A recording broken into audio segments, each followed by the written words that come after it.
Unité 3, leçon 1. Les fossiles.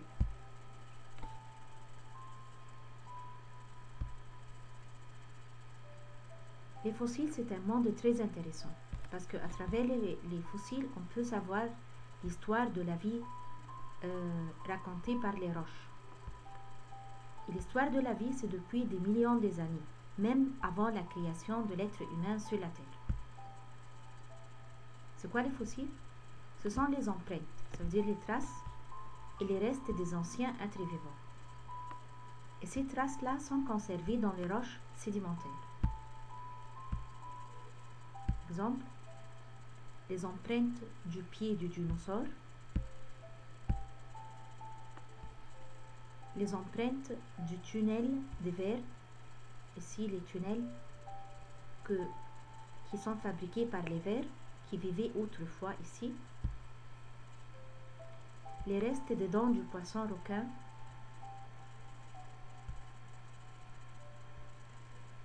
les restes du crâne du dinosaure, les genres de fossiles.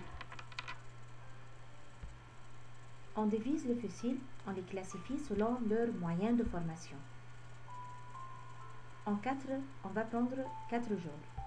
Les fossiles d'un être complet, le moule interne, le moule externe et les fossiles pétrifiés. D'abord, les fossiles d'un être complet. Ça veut dire que c'est un fossile d'un être qui est enterré rapidement et conservé complètement de la décomposition. Pourquoi? Parce qu'il était dans un milieu convenable pour être conservé. Comme quoi? Comme la glace et comme l'ombre.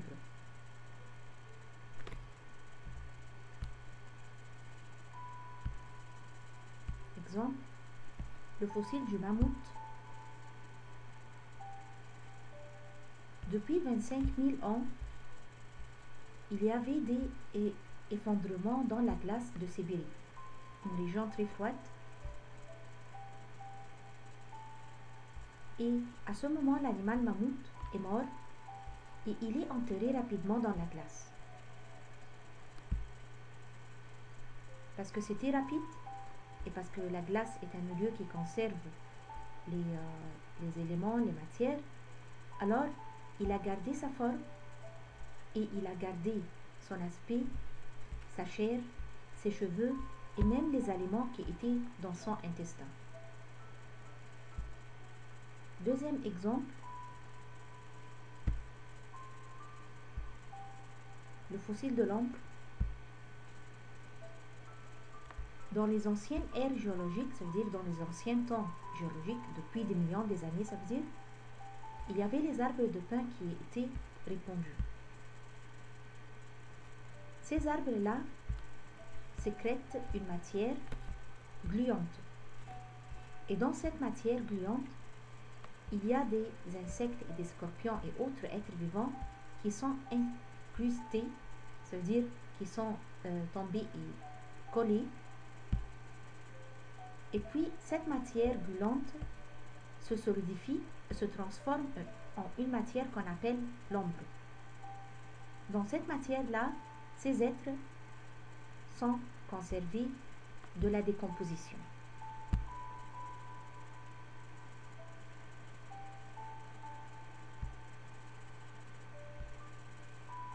Le moule interne.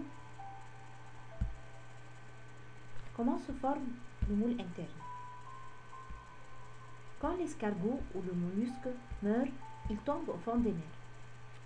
Et puis il s'enterre dans les sédiments, c'est-à-dire il se cache et s'enterre dans les sédiments, ça veut dire les fragments des roches. Ces sédiments-là se solidifient avec le temps. Et puis la coquille, ça veut dire la surface extérieure du corps de l'escargot, se décompose et laisse à sa place la roche, ça veut dire les sédiments solidifiés, qui portent les mêmes détails internes du coquillage. Le fossile le plus connu, c'est le moule ammonite. Et dans nos jours, on fait quelque chose pareil avec le moule d'une bougie. Le fossile du moule ammonite Ici, c'est la roche qui porte les mêmes détails internes de l'escargot ammonite. Autre exemple aussi. Et là, dans la vie maintenant, on fait la même chose avec les moules des bougies. Le moule externe, ça veut dire que ce genre-là de fossile forme une copie conforme de la forme extérieure de la coquille. Pas la forme intérieure, mais la forme extérieure. Si le corps de l'être vivant se conserve ou bien est enterré dans les roches sédimentaires après sa mort, on dit que c'est un fossile de moule externe. Mais si ces traces-là sont formées durant la vie de l'être vivant, on appelle ce fossile-là empreinte. Exemple de moule externe du poisson, et pour les empreintes, exemple l'empreinte du pied du dinosaure. Ça veut dire que ici, ça c'est moule externe du poisson parce que le poisson est mort et puis il a laissé ses traces sur les roches sédimentaires, ses traces extérieures. Mais là, l'être vivant a laissé ses traces ici durant sa vie et non pas après sa mort. Alors on appelle ce genre-là empreinte.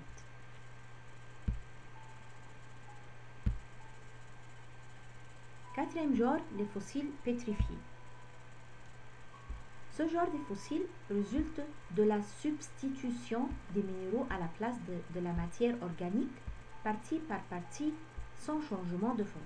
Ça veut dire que ces fossiles-là sont formés à travers le remplacement des minéraux à la place de matière organique. C'est-à-dire les minéraux remplacent la matière organique de l'être vivant. Comme quoi, comme les bois pétrifiés.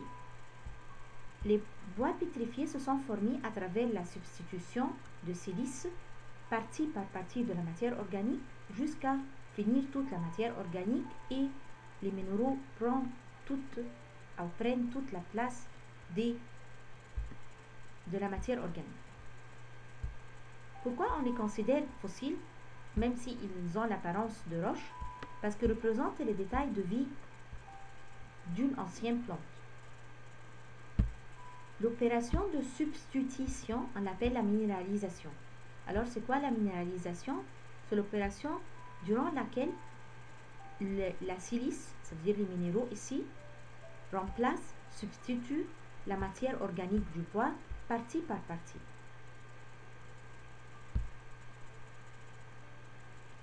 Ici, dans la photo, si on voit de loin, on voit un morceau d'un arbre ou bien du bois. Mais si on approche, on voit ce sont des roches qui portent les mêmes détails et les mêmes formes d'un arbre. L'importance des fossiles. Pourquoi les fossiles sont importants? Parce qu'à travers les fossiles, on peut déterminer l'âge des roches sédimentaires.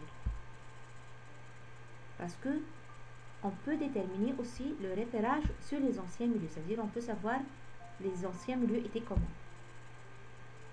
On peut étudier l'évolution de la vie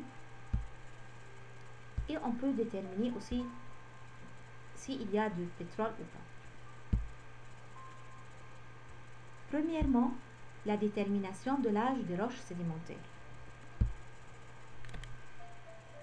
On peut déterminer ça à travers des fossiles appelés des fossiles index. Ce genre de fossiles ont vécu une limite de temps courte, ça veut dire vivaient pour une petite période de temps, mais dans une grande place géographique, dans une limite géographique vaste, très répandue, ça veut dire, et puis ils ont disparu. Les fossiles index indiquent l'âge des roches sédimentaires. Pourquoi? Parce que l'âge des roches est le même de celui des fossiles qui renferment. Parce que les deux se forment en même temps. Les fossiles se forment durant le même temps de la formation des roches. Alors, on peut déterminer l'âge des roches à travers les fossiles. Le repérage sur les anciens milieux, ça veut dire qu'on peut déterminer comment était le milieu à travers les fossiles et on peut déterminer aussi le climat était comment dans ces aires géologiques, comment était. Exemple pour cela, si on trouve des moules internes et des moules externes des escargots et des mollusques, comme dans la région ici en Égypte, dans le monde de Mu'attal, il y a des roches calcaires qui contiennent des fossiles de moules internes et moules externes. On sait que cette région était le fond des mers depuis 35 millions d'années. Pourquoi on peut dire ça? Parce que ces genres d'escargots et des mollusques, on ne peut pas les trouver que dans les mers. Alors si on trouve ces fossiles-là, alors ça veut dire que cette région était autrefois des mers.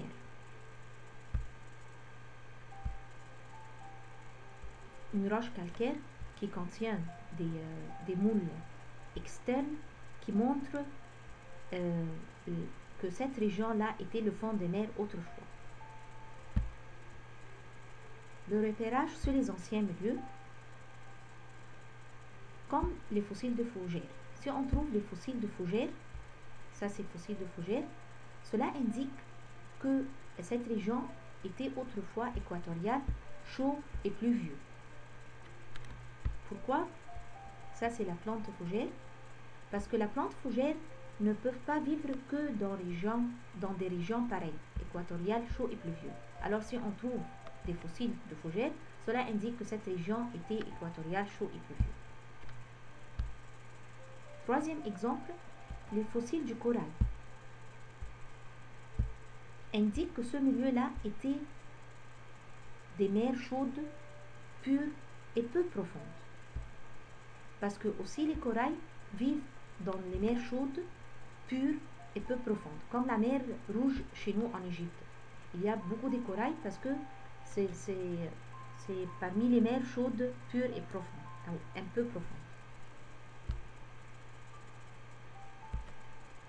On peut aussi étudier l'évolution de la vie à travers les fossiles, parce qu'on a, d'après le registre paléontologique, le registre paléontologique, c'est le registre où il y a tous les fossiles qu'on a découverts depuis les anciens temps jusqu'à nos jours. Tous les fossiles existent là. Alors, on peut, en observant le registre paléontologique, on peut savoir que la vie a commencé dans les mers d'abord et puis s'est transmis sur la terre. Et aussi que la vie était plus simple, les êtres vivants étaient plus simples et puis ils sont plus complexes et plus évolués. Aussi, on peut savoir que les algues étaient avant les bryophytes, les fougères, c'est-à-dire les plantes sans racines, les plantes les plus simples. Les algues, sans racines, sans tiges et sans feuilles, étaient avant les plantes qui ont des tiges, feuilles et racines. Les gymnospermes précédèrent les angiospermes. Les gymnospermes, ce sont les plantes qui ont des graines dans des cônes, étaient avant les angiospermes qui ont les graines dans des feuilles. Et aussi les invertébrés, ça veut dire les animaux qui n'ont pas de colonne vertébrale, qui n'ont pas de squelette, étaient avant les vertébrés, comme le corail et les mollusques n'ont pas de squelette interne, alors il était avant les vertébrés. Et puis apparaissent les vertébrés. Mais même pour les vertébrés, il y avait les poissons qui étaient les premiers, puis après il y avait les amphibiens. Les amphibiens, ce sont des animaux qui vivent une partie de leur vie dans la mer, et puis ou dans l'eau, et après sur la terre. Et après les amphibiens apparurent les reptiles, et à la fin il y avait les oiseaux, les mammifères apparus ensemble. Quatrièmement, la prospection du pétrole, c'est-à-dire on peut découvrir la présence de pétrole. Si on prend des échantillons, des roches, des puits pour étudier sous le microscope, pour savoir s'il y a des pétroles ou pas, si on trouve dans ces échantillons-là des fossiles de foraminifères, ce sont des fossiles microscopiques, c'est-à-dire qu'on peut voir sous les microscopes seulement. Si on trouve fossiles de foraminifères et fossiles radiolaires, on peut indiquer l'âge des roches et en même temps on peut savoir si ces conditions sont convenables à la présence du pétrole ou pas. C'est-à-dire il y a du pétrole ou pas à travers la présence de ces fossiles microscopiques. Ça, c'est des photos des fossiles microscopiques sous le microscope, fossiles de foraminifères et fossiles de radiolaires. Merci.